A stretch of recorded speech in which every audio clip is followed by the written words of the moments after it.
혹시 인생을 살다가 나는 원하지 않았는데 뜻하지 않게 좋은 일을 겪은 적이 있습니까? 뜻하지 않는 선물을 받았다라든지 단지 내가 거기 있었을 뿐인데 뭔가를 좋은 것을 받았던 그런 경험이 있으신 분들은 눈빛으로만 저에게 보내주시기 바랍니다. 누군가 저만치 있다가 갑자기 나한테 달려오는 거예요. 순간 피한다고 피했는데 그 사람이 제 다리에 걸려 넘어진 겁니다. 그러면 어떻게 하겠습니까? 당연히 가서 미안합니다, 괜찮으세요 하고 또 그 사람을 이렇게 부축하는데 갑자기 뒤에서 경찰이 뛰어오더니 용감한 시민이십니다. 강도 강간범을 잡으셨군요. 용감한 시민상에 추대하도록 하겠습니다. 이것을 어떻게 설명하겠습니까? 황당한 일이지만 기쁜 일이죠. 여러분들은 성경에 있는 인물 중에서 누가 가장 좋습니까? 그래서 이 질문을 한번 드렸던 것 같은데 성경에 있는 여러 인물들 중에서 누가 가장 좋으신가요? 2부 때는 대답을 하셨는데 저는 개인적으로 누구가 좋겠습니까? 누가가 좋습니다. 누가의 직업이 무엇이지요? 의사입니다. 그리고 우리가 잘 아는 것처럼 신약 성경의 절반 가까운 성경을 기록한 사람은 위대한 사도라 불리는 사도 바울입니다. 그러나 사도 바울이 있기까지 사도 바울 한 사람만이 위대한 것이 아니라 그와 함께한 많은 사람들, 특별히 바울의 곁에서 바울이 아프면 치료해주고 돌봐주었던 의사 누가가 아니었다면 사실은 사도행전에서 나타나는 그 기적을 우리는 직접 알 수 없겠죠. 그래서 누가복음에도 그 당시에 많은 사람들이 이제 이런 일들에 대하여서 예수님 당시에 나타났던 일에 대하여서 기록하려고 붓을 든 사람이 많았다라고 표현할 정도로 많았는데 그 붓을 든 사람 중에 한 사람이 바로 누가였던 것입니다. 그래서 사도행전과 누가복음이 따로 떨어져 있는데 사실은 두 개가 하나의 작품이라고 많은 신학자들이 보고 있습니다. 그래서 누가복음과 사도행전을 나누어 있지만 그래서 예수님의 행적을 앞서서 먼저 기록한 것이 누가복음이라면 성령께서 초대교회 가운데 어떻게 행하셨는지를 기록하는 것이 바로 사도행전입니다. 그래서 사도행전을 통해서 깨닫게 되는 것은 이 복음이 참으로 순풍에 돛단 듯이 퍼져나간 것도 있지만 그 복음을 전하는 과정에서는 참으로 힘들고 어렵고 고난이 있었고 많은 순교자들이 있었고 그러함에도 불구하고 그것을 견뎌내고 복음을 전하는 많은 사람들, 흩어진 초대교회 많은 성도들로 인하여서 복음이 계속해서 전해질 수 있었다는 것을 보게 됩니다. 오늘 본문을 보면 야고보는 교수형을 당해서 죽었습니다. 그리고 베드로는 옥에 갇혔습니다. 그렇다면 여러분, 동료이고 동역자였던 야고보가 죽었는데 베드로의 마음이 여러분 어떠했겠습니까? 야고보가 목베임을 당해서 교수형으로 죽었습니다. 그 소식을 듣고 이 자리에 있는 감옥 안에 있는 베드로도 아마 이제 나도 내일이면 주님 품으로 가겠구나 그렇게 생각하지 않았겠습니까? 여러분, 영화를 여러분 좋아하십니까? 영화를 보면 수많은 대사들이 있지요. 그러면 가장 많은 대사를 하는 사람은 누구입니까? 주인공입니다. 주인공은 만약에 전쟁 영화를 한다면 주인공이 죽습니까? 안 죽습니까? 웬만해서는 주인공이 죽는 영화는 잘 없습니다. 끝까지 살아남지요. 총알도 피하고 폭탄도 피하고 건너갈 수 없는 곳인데도 주인공은 이제 붕붕 날아다니면서 이제 마지막까지 살아남는 사람이 주인공입니다. 그런데 여러분 단역은 어떻습니까? 등장하자마자 쓰러져 있는 사람, 시체 1, 지나가는 사람, 총 맞아 죽는 사람 이렇게 막 그렇게 단역들 있지 않습니까? 군인 1로 등장하는 사람은 단 한 번 그 장면에 나타나기 위해서 그 장면조차도 얼마나 수많이 연습을 했겠습니까? 그렇게 영화는 만들어지는 것입니다. 그런데 여러분, 죽어서 쓰러져 있는 사람인데 갑자기 영화 속에서 벌떡 일어나면 어떻게 되겠습니까? 그 영화는 망하는 것이겠죠. 그러면 더 이상 그 영화는 영화가 아닌 것입니다. 우리의 삶이 만약에 한 편의 영화와 같다면 그 영화의 연출자이자 편집자이자 제작자이고 감독이신 분이 하나님이시라면 여러분들은 그 영화에 어떤 역할을 맡기를 원하십니까?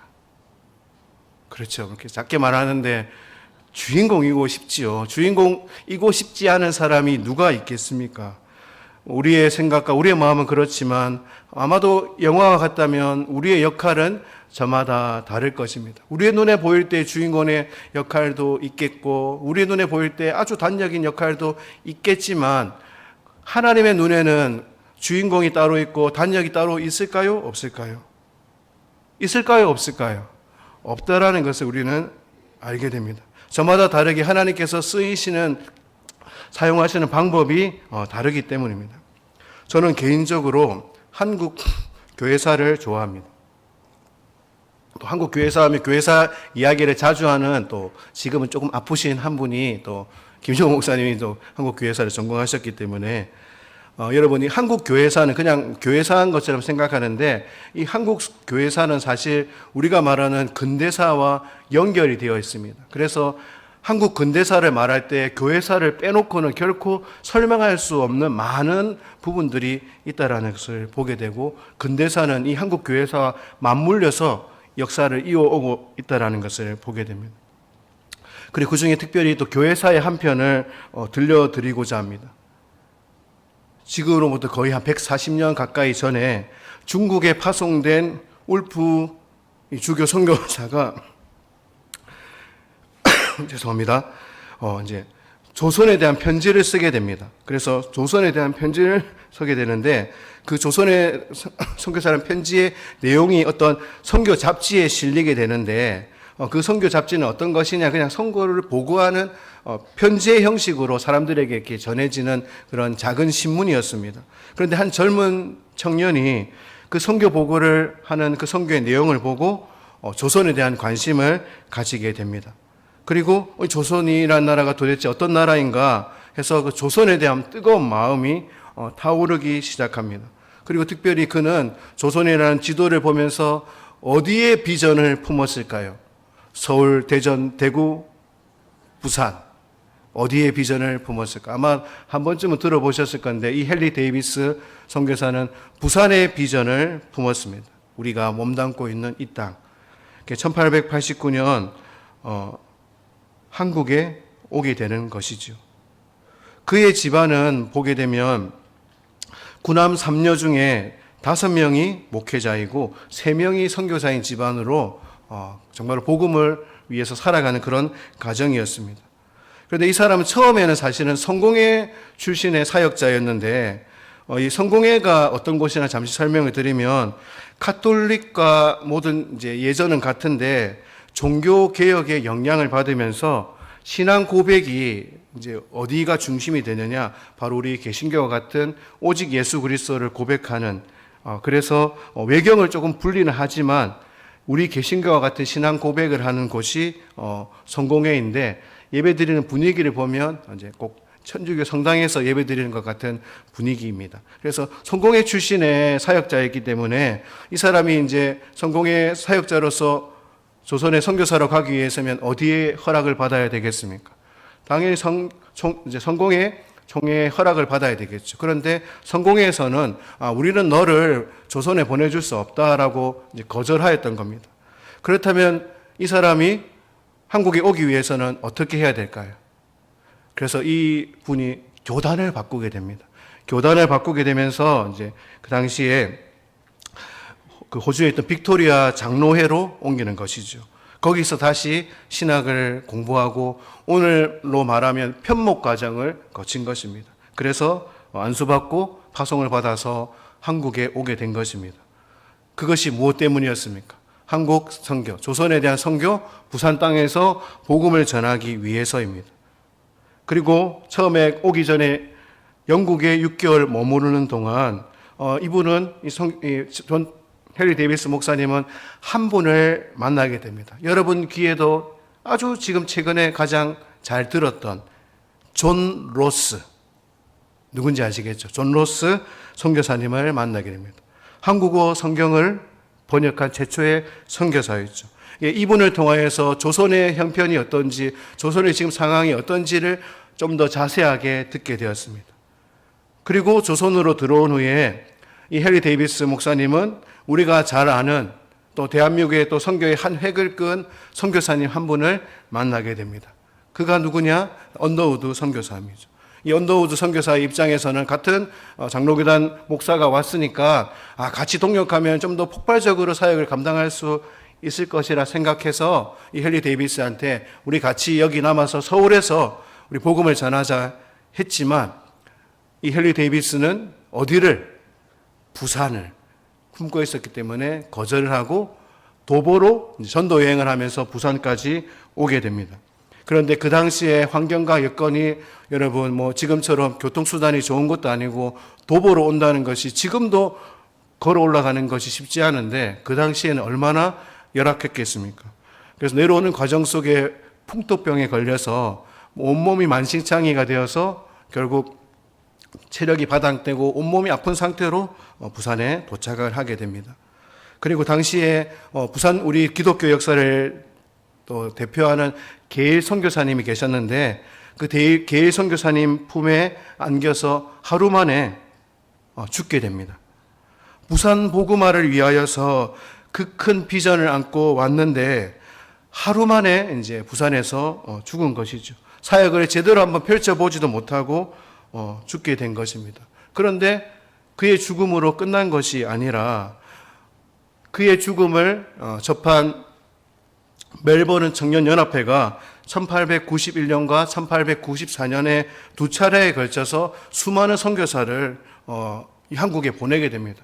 도대체 조선이라는 곳이 어떤 곳이기에 이 젊은 우리 청년 목사님을 죽게 만들었는가? 내가 그곳에 한번 가보겠다라고 비전을 품은 많은 선교사들이 오히려 이 땅 가운데 들어오게 된 것입니다. 그리고 데이비스의 여동생이 그때 당시 오빠의 죽음을 지켜보았는데 고국으로 돌아가서 여전도부를 조직을 하게 됩니다. 그 인원이 40명이나 됩니다. 별로 안 놀라시네요. 이 40명이라는 숫자는 40명 그 정도 모을 수 있지 쉽지 않은 겁니다. 선교부가 하나 말 그대로 하루아침에 조직이 된 것이죠. 선교부가 조직되어서 다시금 그 선교부를 통하여서 또 수많은 여선교사들도 파송이 된 것입니다. 그래서 해방 전까지 총 70명의 선교사가 들어오게 되었다라는 겁니다. 여러분 한번 생각해 보시기 바랍니다. 헨리 데이비스 선교사가 죽지 않고 정말로 죽지 않고 살아남아서 사역을 감당했다 하더라도 물론 많은 사역들을 했겠지만 한 사람의 죽음으로 인하여서 수많은 선교사들이 들어와서 희생하고 또 다른 누군가의 순교의 또 제물이 되었습니다. 죽지 않고 살아남아서 부산 땅에서 선교 사역을 했다 하더라도 우리는 충분히 많은 일들을 했을 거라고 짐작은 할 수 있을 것입니다. 또 만약에 언더우드 선교사가 그 멀리 좋지도 않은 부산에 가지 말고 그래도 조선에 대표되는 이 한양에 서울에 남아서 나와 같이 사역하자 했을 때 그 요청을 받아들이고 남아 있었다면 또 어떻게 되었겠습니까? 알 수 없는 일이죠. 그러나 이 데이비스 선교사의 사명은 결국 하룻밤의 꿈과 같은 하룻밤의 사명이었다는 겁니다. 단 하루를 사역을 한 것도 아닌 것이 그냥 죽음으로 순교의 제물로 드려졌습니다. 그것이 그가 하나님의 영화의 한편 드라마와 같다면 그렇게 죽음으로 끝나는 역할이었다라는 겁니다. 정말로 자신이 사역하기를 간절히 원했던 우리가 있는 이곳 부산에서 단 하루를 있다가 하나님의 부르심을 받아서 천국으로 갔습니다. 그에게 주어진 것이 결국 하루의 사명이었다라는 겁니다. 그 선교사님이 죽으면서 하나님을 원망했겠습니까? 여러분 어떻게 생각하십니까? 하나님 나에게 왜 이런 풍토병을 걸리게 하셔서 정말로 내가 정말 사역을 위해서 누구 때문에 내가 여기 왔는데 나를 죽게 하십니까? 라고 원망했을까요? 그렇지 않지 않겠습니까? 병에 걸려 죽은 것이 어쩌면 황당한 일이지만은 하나님은 그 죽음을 귀한 예물로 순교의 또 예물로 받으신 줄 믿습니다. 그래서 그 데이비스의 죽음으로 인하여서 그 죽음을 소식을 들은 많은 사람들이 또 복음을 위하여서 이 땅에 오게 된 것입니다. 그 당시만 해도 조선이라는 곳이, 대한민국이라는 곳이 복음이 전해져서 오늘날 2025년이죠. 전 세계에서 지금도 여전히 우리나라가 전 세계 선교사를 가장 많이 보내는 아마 두 번째 국가를 여전히 수십 년째 이어가고 있을 것입니다. 선교 한국이 되리라고 상상을 한 사람이 있을까요? 없을까요? 그 당시만 해도 결코 없었을 것입니다. 어떻게 해서든지 그냥 한 사람이라도 믿었으면 하는 그런 바람뿐이었겠죠. 그러나 하나님은 이 모든 것들을 계획하고 계신 줄 믿습니다.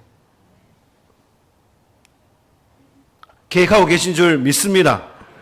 여러분 잘 보십시오. 옆에 있는 이웃인 일본에는 우리보다 더 훨씬 앞서서 복음의 문이 열려 있었고 더 많은 선교사들이 들어가 있었습니다. 그런데 여러분, 일본을 가신 분들은 아시겠지만 일본에서 교회를 찾을 수 있을까요? 없을까요? 일본에서 교회를 찾기란 쉽지가 않습니다.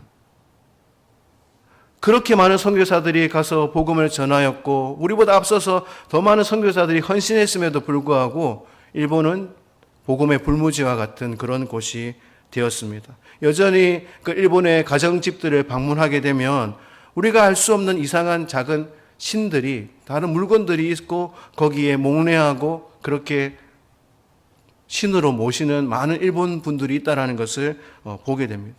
여전히 복음을 증거하기 어려운 것이 바로 우리의 이웃나라 일본이라는 겁니다. 여러분들, 우리 대한민국 사람들의 특성을 아시죠? 전 세계 어디든 무인도라 할지라도 가서 살아남는 사람은 오직 어느 나라 사람? 대한민국 사람이라는 것을 이제는 우리가 막 자랑하지 않아도 전 세계 사람들도 다 인정하는 거죠. 어느 나라 가든지 한국 사람이 없는 곳이 없다라 할 정도로 이제는 또 오히려 또 그것이 또 복음을 전하는 좋은 도구가 되어서 K-팝, K-문화, K-컬처, 음식까지 막 이렇게 퍼져 있지 않습니까? 어쩌면 그런 프론티어의 정신, 그런 개척했을 때 한국 사람만 살아남는다라는 그런 정신을 과연 누가 허락했을까라고 생각해 보면 그것조차도 하나님께서 계획하신 것인 줄 믿습니다. 전 세계 어디를 내어놓아도 살아남는 사람은 대한민국 사람밖에 없다라고 말하는 겁니다. 하나님 사랑하시는 그 데이비드 목사님의 그 한 사람의 죽음으로 인하여서 우리나라 이 땅 가운데 속히 더 많은 복음이 증거되기를 원하셨고 지금과 같은 선교 한국이 되도록 하신 줄 그 헨리 데이비스 목사님의 삶을 그리고 그 생명을 순교의 제물로 받으신 줄 믿습니다. 오늘 본문으로 들어가 보겠습니다. 이제 베드로도 곧 죽게 될 위기에 놓였습니다. 이제 내일이면 내가 이제 공회 앞에 서게 되겠고 이제 재판을 받으면 수많은 사람들이 나를 비웃고 조롱하며 나의 또 죽음을 기다리고 있겠구나. 나도 야고보와 같이 이제 목베임을 당해서 죽겠구나라고 생각하고 있었겠죠.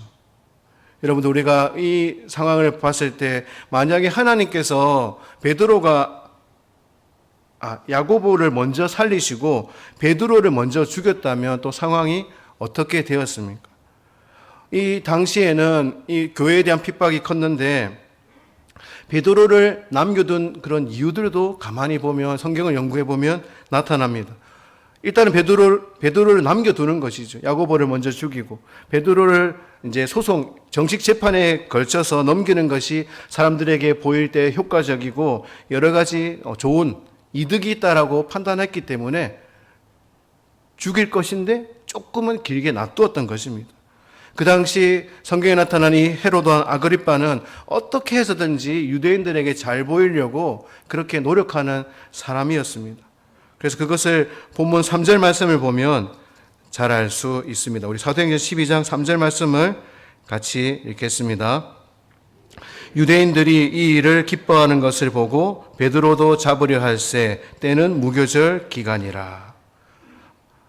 그렇다면 이 장면만 보아도 그가 어떠한 사람이라는 것을 잘 알 수 있습니다. 어떻게 해서든지 유대인들을 민심을 사서 교회 믿는 사람들, 또 예수님의 제자들을 핍박하고 죽이려고 했던 것입니다.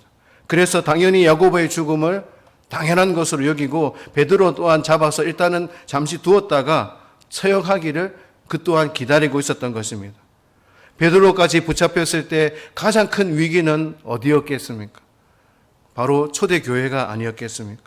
가장 그 당시에 영향력 있던 사도 야고보가 사용되고 또 예수님의 수제자 베드로마저도 이제 곧 죽게 될 위기에 놓였다면 그 당시 초대교회 분위기는 어떠했으리라 충분히 짐작할 수 있습니다. 그런데 우리가 성경을 가만히 살펴보면 초대교회 사람들은 그 위기 앞에 두려워서 나도 죽게 될까 해서 흩어진 것이 아니라 어떻게 했습니까? 모여서 기도하고 있었다는 것을 보게 됩니다. 베드로, 요한, 야고보 이 세 사람은 어떤 사람들입니까? 예수님의 수제자입니다. 그 중에서 야고보가 죽었습니다. 그리고 베드로도 곧 죽게 될 위기였습니다. 그런데 우리가 이 성경의 스토리를 너무 많이 들었지 않습니까? 베드로가 탈출하려고 미리 신발을 신고 옷도 탁 매무새하고 탈출할 준비를 하고 있었습니까? 아니면 전혀 그렇지 않은 사람의 모습이었습니까? 어떤 분은 베드로가 콜콜 그냥 코를 골면서 자고 있었다라고 표현도 하는데 그 정도로 깊이 잠들어 있었습니다. 전혀 탈출할 의도가 없이 이 모습이 과연 내일 죽을 사람의 모습인가 할 정도로 베드로는 편안하게 그렇게 있었다라는 겁니다. 예수님의 제자들은 특별히 예수님께서 사랑하셨던 그 베드로, 야고보, 요한은 항상 예수님이 기도하러 갈 때나 따로 데리고 다닐 때 항상 동행했던 인물들입니다. 그런 사람들 중에 베드로가 또 죽게 된다면 앞서 말씀드린 것처럼 사람들은 이것이 심각한 것으로 여기고 남아있을 수 없이 흩어질 수밖에 없다라는 겁니다. 베드로도 마찬가지겠죠. 친구이자 동역자였던 야고보가 죽었으니까 자신도 곧 죽게 될 것을 알았던 것이죠. 그러나 그가 깊이 그렇게 잠들 수 있었던 것은 결국 하나님께 모든 것을 맡기고 자신 또한 얼마든지 순교의 제물로 드릴 수 있으리라는 그런 믿음 때문이 아니겠습니까? 베드로가 얼마나 깊이 잠들어 있었으면 천사가 어떻게 해서 깨웠습니까? 옆구리를 간질렀습니까? 아니죠. 쳐서 때려서 깨웠다 했습니다. 그 정도로 베드로가 깊이 잠들어 있었다라는 거죠. 급히 일어나라. 그러자 쇠사슬에 묶여있던 결박들이 풀어져 나갑니다. 그때 천사가 다시 한번 베드로에게 말을 하는 것이죠. 띠를 띠고 허리띠를 묶고 신을 신고 이제 겉옷을 둘러입고 나를 따라와라.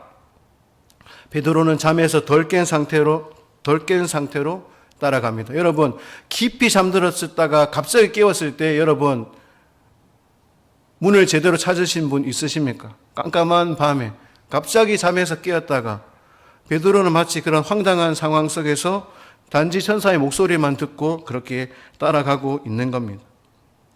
굳게 닫혀있던 첫 번째 문이 열리고 두 번째 문이 열리고 마지막 바깥으로 나가는 그 단단한 문마저 열렸습니다.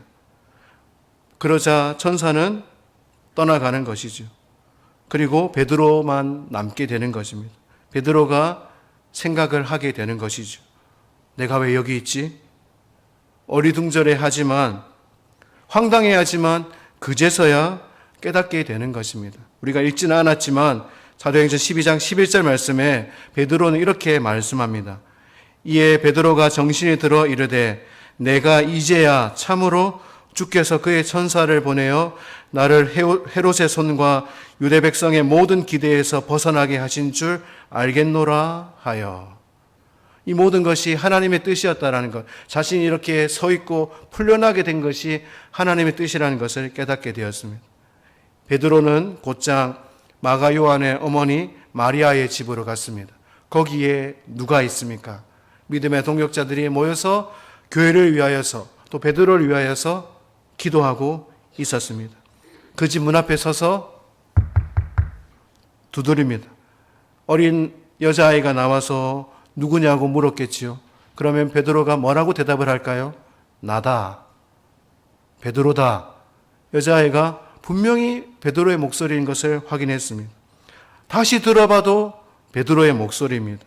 미처 문을 열어주지 못하고 이 여자아이도 당황해하면서 집 안으로 들어갑니다. 그리고 바깥에 지금 베드로가 있는 것 같아요? 라고 말했을 때 그곳에 있는 사람들이 어떤 반응을 보였을까요? 우리는 다 알고 있지만 모르는 상태에서 이 상황을 마주한다고 생각해 보시기 바랍니다. 얘가 기도를 너무 많이 하더니 뭐 했구나. 맞아. 뭐 했구나. 이렇게 생각했겠죠. 네가 헛것을 들었다. 그렇게 생각하지 않았겠습니까? 그런데 아이는 아닙니다. 내가 여러 번이나 분명히 베드로 사도의 목소리를 들었다고 큰 소리로 말을 했습니다. 그제야 깨달았을까요? 베드로가 아니라 하나님이 보내신 누구의 천사다. 베드로의 천사구나라고 이 정도로만 생각했던 것입니다. 그 사이에 베드로는 밖에서 어떻게 하고 있으면 계속해서 문을 두드리고 있는 겁니다. 왜 이 사람들이 내가 왔다고 말했는데도 문을 열어주지 않나 황당해하며 계속해서 있던 것이죠. 문 두드리는 소리에 그제서야 문을 열었던 사람들이 베드로를 보고 어떤 반응을 보였겠습니까? 깜짝 놀랐겠지요. 황당해하면서도 너무나 기쁜 그 표정으로 베드로를 맞아들였겠지요. 이것이 어쩌면 황당한 기쁨이 아닌가라는 생각을 하게 됩니다. 베드로는 웅성웅성 당황해하고 황당해한 사람들을 조용히 시키고 내가 어떻게 해서 이 감옥을 나오게 되었는지, 누구도 빠져나올 수 없었던 그 감옥을 하나님께서 어떻게 여셨는지, 자신의 결박이 풀어지고 양옆에 죄수들이 지키고 있었음에도 불구하고 문이 열리고 또 문이 열리고 마지막 문마저 열려서 나를 이곳까지 오게 하셨다라고 말하지 않았겠습니까? 여러분들은 하나님의 섭리를 무엇이라고 생각하십니까? 하나님의 섭리가 우리가 생각하는 것처럼 늘 좋은 것만 있고 내가 바라고 원하는 대로만 다 된다면 얼마나 좋겠습니까? 그러나 우리가 정말로 하나님의 섭리 가운데 주님을 믿는다라는 것은 어려움 중에도 힘이 들고 괴로워도 결코 포기하지 않고 끝까지 붙들고 나아가는 것인 줄 믿습니다. 그것을 통하여서 하나님께서 어떤 큰 은혜를 베풀지 우리는 알지 못하지만 우리가 정말로 믿음 가운데 나아간다면 현실은 비록 힘들고 답답하고 당장의 문 앞에 것들이 해결되지 않는다 할지라도 반드시 하나님께서 역전시켜 주실 것이라는 것을 믿을 때 그 회복의 역사가 나타나는 줄 믿습니다. 이 땅에 잠시 살다가 복받아서 그냥 그저 하나님 불러주시면 가는 게 전부라고 혹시라도 생각하시는 한 분이 계시다면 그것은 잠시 내려놓고 정말 하나님의 비전을 향하여서 정말로 하나님께서 나에게 주신 역할이 어쩌면 영화의 한 편에 그냥 단역과도 같은 역할처럼 보인다 할지라도 그 역할마저 하나님께서 들어 사용하실 때 이 헨리 데이비스 목사님과 같은 역사를 펼치실 줄 믿습니다. 그래서 2025년도를 시작한 지 얼마 되지 않았는데요. 또 우리 새로운 담임 목사님도 오셨고 이제 우리 각자에게 주어진 여러 가지 사역들도 있을 텐데 우리의 어떤 이해와 우리의 어떤 지식과 우리의 생각으로만 판단하는데 머무는 것이 결코 아니라 정말로 하나님 주실 그 기쁨을 소망하면서 이 한 해 전진해 갈 수 있는 우리 모두가 되기를 소망합니다. 내가 눈앞에 보이는 이해할 수 없는 상황이라 할지라도 때로는 그것이 나에게 주는 어떤 어려움과 고통이 있다 할지라도 하나님의 놀라운 은혜를 소망하며 나아가서 정말 하나님의 귀한 역사의 한 줄을 또 한 페이지를 장식하는 저와 여러분들 되길 주님의 이름으로 축복합니다. 하나님 아버지 은혜와 사랑을 감사드립니다. 2025년도를 시작하였습니다. 하나님께서 우리에게 맡기신 모든 사명 끝까지 충성되게 감당하는 우리 모두 될 수 있도록 인도하여 주시옵소서. 인간의 눈으로 바라보지 않게 하여 주시고 오직 하나님의 눈으로 바라볼 때 그것이 비록 작은 것이라 할지라도 하나님께서 크고 놀라운 은혜로 역사하실 줄 믿습니다. 그 은혜 가운데 나가는 우리 모두 되게 하여 주옵소서. 감사드리며 귀하신 예수 그리스도의 이름으로 간절히 기도드립니다.